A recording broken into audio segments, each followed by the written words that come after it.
Aujourd'hui, je vous montre un petit week-end avec moi. Donc allez, c'est parti!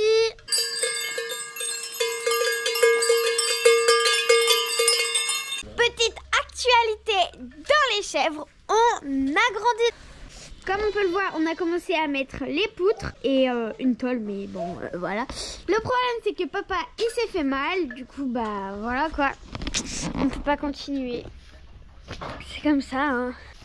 Bon, vu que ce week-end, j'ai pas grand chose à vous filmer dans les chèvres, je vais vous présenter les chevrettes de 2024 qui vont mettre bas en 2026. Donc, chaque année, on garde quelques chevrettes pour le renouvellement du troupeau. Là, on a deux petites chevrettes qu'on garde avec leur maman. Ici, juste à gauche, on a du coup une femelle rouge à poils longs en culotte. Et elle est aussi sable. Et si on regarde bien ses oreilles, elle a un petit peu de frosting, c'est-à-dire elle a des petites taches blanches sur ses oreilles. On l'a gardée parce qu'elle est tellement petite. C'est très intéressant vu qu'on sélectionne pas que les robes, on sélectionne aussi la taille. Plus ils sont petits, plus ils sont mignons. Donc son petit prénom à la petite bout de chou, c'est Virgule. On a aussi gardé sa sœur qui est juste ici. Elle est marbrée sable rouge. C'est Voltige. Juste derrière moi, il y a juste ici Violette. C'est une rouge pie aux magnifiques yeux bleus. Issue d'une maman vraiment très petite, c'est turquoise avec aussi ses très beaux yeux bleus. Donc juste derrière moi, la blanche là-bas au bout, c'est Vénus. C'est une robe spéciale, c'est une pie très large. Elle a aussi les yeux bleus et elle est quand même assez petite. Pendant que je parle, maman elle a mis des draps pour couper un peu le vent. On arrive mi-décembre, du coup il commence vraiment à faire froid, donc on met ça pour couvrir du vent parce qu'en ce moment il y a quand même pas mal de vent. On est arrivé dans les boucs, on peut voir Vicky, c'est un rouge marbré sable et ses taches sont chocolat. Et il a aussi des magnifiques yeux bleus. C'est un petit bouc de gabarit toy et sa maman du coup était toy. Donc maman, quand elle a vu le bébé, en était trop content. Donc voilà le petit viking, un petit bouc né en 2024. Bon, on est arrivé dans les oiseaux, on va faire un petit bricolage, du coup pas dans les oiseaux. On va essayer de mettre une caméra dans le nichoir des libiteurs juste dessus. Donc c'est parti. Donc comme vous l'avez vu tout à l'heure, papa s'est déboîté l'épaule et donc c'est pour ça que je suis venue l'aider.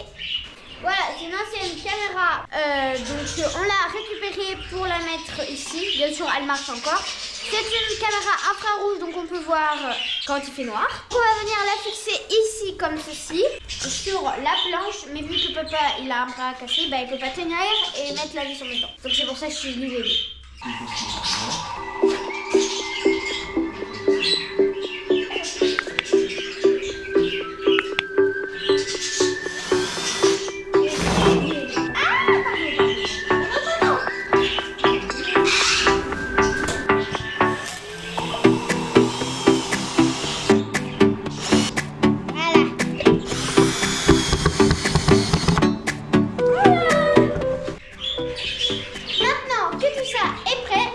Monter à l'échelle juste derrière et on va pouvoir l'accrocher en haut.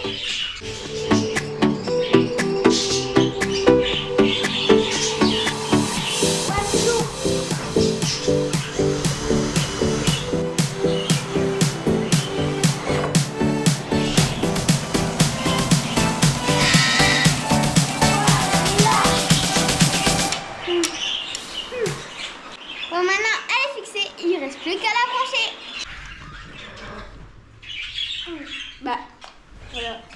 On peut commencer à voir peut-être, mais vu que c'est un peu sombre, qu'ils ont commencé à gratter le nid et apparemment ils ont ramené des petits cocos. Les éleveurs de cacatoès, les buteurs, j'ai une petite question pour vous.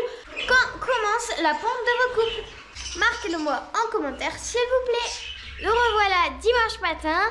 Donc du coup, papa il a passé sa soirée hier à essayer de mettre la caméra et elle marche comme on peut le voir.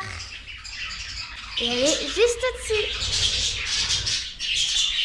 cette caméra, on va pouvoir surveiller le nid et voir si les œufs ne sont pas cassés parce que des fois le mâle peut être agressif avec la femelle et il peut casser les œufs.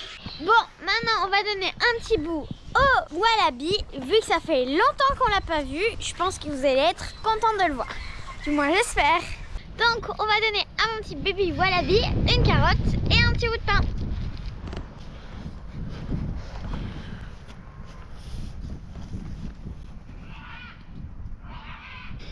Donc voilà, notre petit bébé wallaby, il est vraiment trop mignon. Bon, ça fait quand même longtemps qu'on l'a pas vu, donc j'espère que ça vous fait plaisir de le voir un petit coup.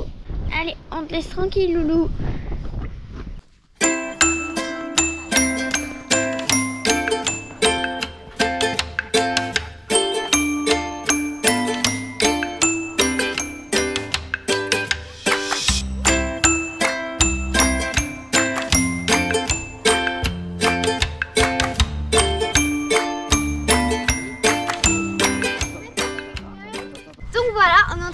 Chewing-gum s'est fait opérer il y a à peu près 2 semaines maintenant de l'OCD comme je vous avais parlé dans ma dernière vidéo. Et bah là tout va bien, hein. On la promène en laisse même dans la cour, dans la maison. Ah si, chewing-gum. Voilà. Comme on peut le voir, elle s'est fait opérer. On voit les points de suture qui sont juste ici. Normalement on les enlève mercredi. Ça veut dire ça va bientôt se finir, hein. Ça fait bientôt 2 semaines donc dans quelques jours elle pourra recourir. Donc voilà, on est arrivé à la maison et je voudrais dire un merci à maman qui a payé cette lourde opération qui coûte quand même assez cher. Sur la dernière vidéo, on a essayé d'être sélectionné pour le Tour de France des fermes avec Marc Estervio, mais malheureusement on n'a pas été sélectionné parce que leur Tour de France va se dérouler dans l'est de la France. Par contre, papa a reçu un coup de téléphone. Vous êtes sérieusement pas prêts? Moi aussi, je suis pas prête. Cette surprise, on la garde pour Noël. Je veux bien que vous mettiez un petit commentaire, un pouce bleu et vous pouvez vous abonner si c'est pas encore fait. Et moi, je vous dis à bientôt pour des nouvelles vidéos. Bye bye, gros bisous.